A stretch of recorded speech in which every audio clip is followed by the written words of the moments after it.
Assalamualaikum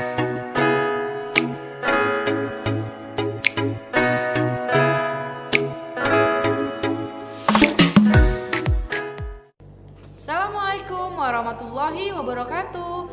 Apa kabar anak soleh dan soleha? Alhamdulillah, luar biasa. Tetap semangat.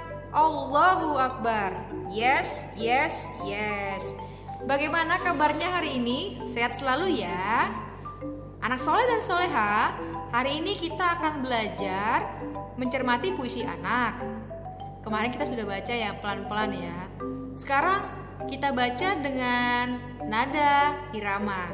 Setelah itu nanti kalian akan ibu tugaskan membuat puisi.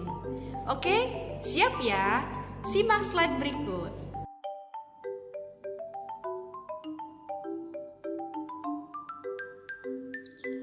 Anak soleh dan soleha, hari ini kita akan belajar tentang puisi. Apa itu puisi? Ada yang tahu? Kalau Ananda belum tahu tentang puisi, kita belajar sama-sama yuk. Sebelum belajar, ada baiknya kita tahu dulu apa tujuan pembelajaran kita ya.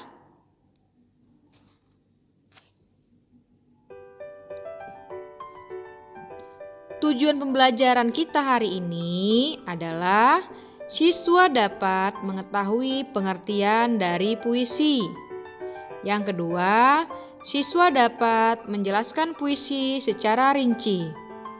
Yang ketiga, siswa dapat mencermati contoh dari puisi. Yang keempat, siswa dapat menganalisa makna dari isi puisi. Yang kelima, siswa dapat membuat puisi.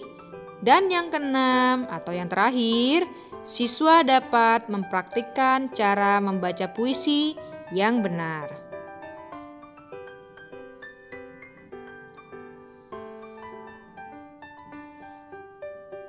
Nah, sekarang kita masuk ke pengertian puisi ya.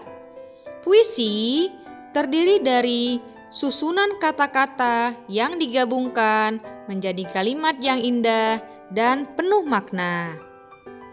Ayo, anak soleh dan soleha, bedanya puisi dengan kalimat biasa apa? Ada yang tahu?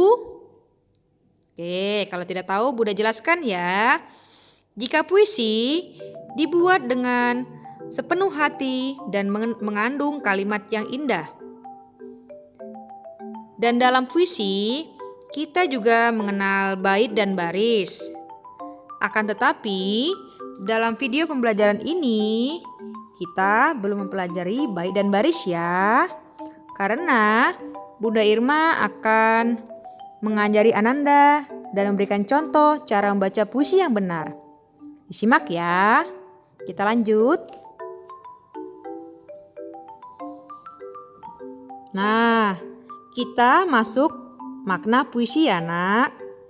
Makna puisi adalah nilai atau pesan yang ada di dalam puisi. Jadi, anak soleh, jika kita membuat puisi, ada nilai pesan moralnya. Ada yang kita ambil yang baik-baik dalam puisi tersebut.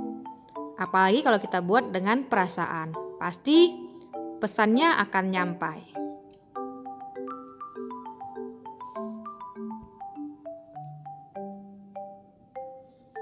Selanjutnya, unsur-unsur puisi. Anak soleh dan soleha, unsur-unsur puisi itu sebenarnya banyak ya. Akan tetapi, untuk sekarang ini yang lebih dipahami untuk kalian adalah yang pertama, ide. Apa itu ide? Nah, ide itu yang pertama kali kita buat harus ada idenya. Misalnya idenya tentang ayah. Berarti kita buat puisi tentang menceritakan tentang ayah semuanya. Nah, yang kedua, imajinasi. Imajinasi. Dalam perpuisi kita juga berimajinasi. Kita bisa menghayal apa-apa yang kita hayalkan yang indah-indah bisa kita tuangkan. Misalnya kita lagi bahagia, kita tuangkan dengan perasaan bahagia. Misalnya sedih, kita bisa menuangkan imajinasi kita dengan perasaan yang sedih di puisi tersebut. Nah, yang ketiga, nada dan irama. Dalam membaca puisi, anak soleh dan soleha harus ada nadanya. Makanya beda dia kalau kita membaca puisi dengan membaca teks cerita biasa. Jika puisi pasti ada nada dan irama. Yang terakhir adalah ekspresi. Ekspresi maksudnya kita ungkapkan ekspresi kita. Misalnya puisi tentang ayah tadi. Kita ekspresinya lagi bahagia, bangga. Ekspresinya keluar tampak bahagia dan bangga. Tidak mungkin kita menunjukkan ekspresi sedih. Padahal puisinya tentang kebanggaan atau bahagia. Begitu ya anak soleh dan soleha.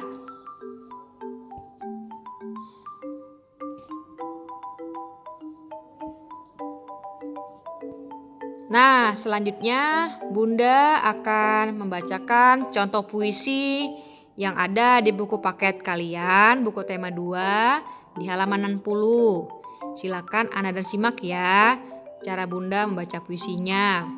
Apakah ada di situ unsur-unsur puisinya? Oke ya. Judulnya adalah Sahabat Sejatiku oleh Anissa Sekar Salsabila. Aku sedih, kau menghibur. Aku kecewa, kau membuatku senang. Dan bila aku tak bisa, kau pun mengajari. Sahabat, kau bagai malaikat bagiku. Kau bagaikan bidadari untukku.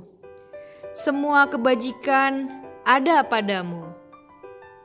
Sahabat, satu pintaku untukmu, yaitu janji selalu erat, tak pernah terpisah, seumur hidup kita.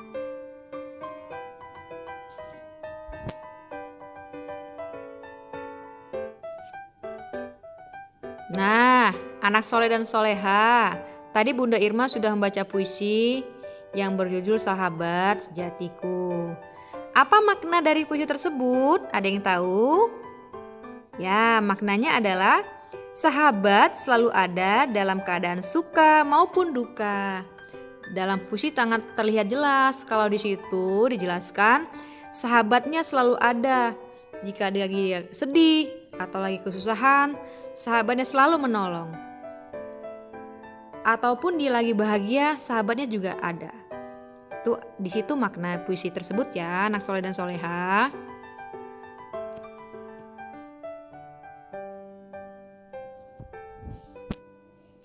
Nah, setelah selesai membaca puisi, kita masuk kesimpulan ya. Kesimpulannya dari pembelajaran ini dapat disimpulkan bahwa dalam puisi terdapat makna dan nilai pembelajaran tentang kehidupan. Dalam membaca puisi, hal yang harus diperhatikan adalah yang pertama tadi ada ekspresi, yang kedua intonasi atau nada, yang ketiga ide, dan yang keempat imajinasi.